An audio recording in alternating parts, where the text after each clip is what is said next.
Hi, Rocky Biasi here. I'm the creator of the Accidental Counselor training. Once a month, I hold a 90-minute free Accidental Counselor live online event. Now, you may be wondering, what do you mean by Accidental Counselor?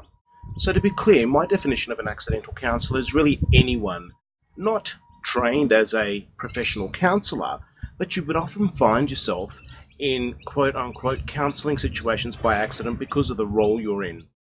In the online 90-minute Accidental Counselor event, we cover many areas because the full online course is 9.5 hours.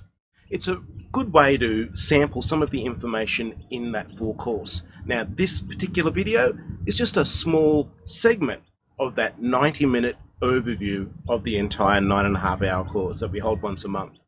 I hope you find it useful. We've just covered the connection theme and a section of the connection theme, of course, in this webinar. What I want to move on to next is influence.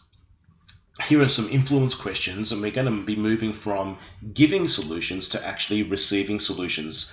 How good would that be? Now,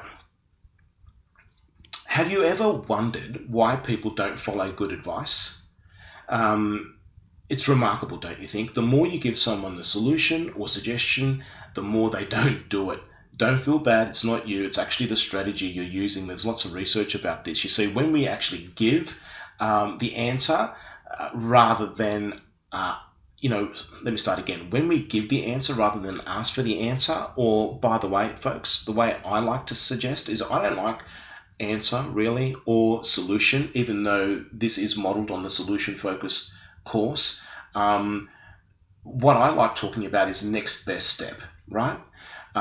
So we want to identify the next best step. So we actually create so when we give the answer rather than ask for the next best step, we create an unhealthy dependency on us rather than empowering the person to identify their next best possible action. So we're helping, but it's really counterproductive.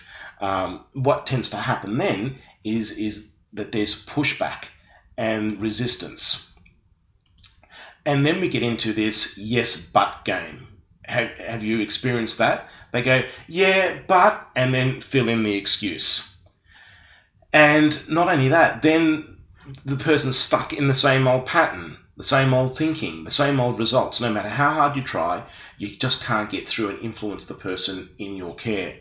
And so really, I think for effective help, we need to identify the next best step. Effective help by empowering the client to actually discover their next best step. Then they're more engaged in creating the change. They're engaged and open to exploring new ideas and new approaches. Rather than yes, but, we get yes and.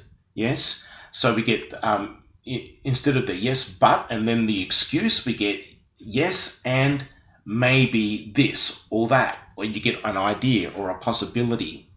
So also then, when you start doing this, you become more clear and more confident in connecting and influencing the people in your care.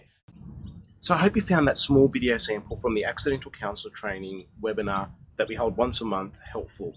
To find out more about the Accidental Counselor training, go to accidentalcounsellor.com. Thanks.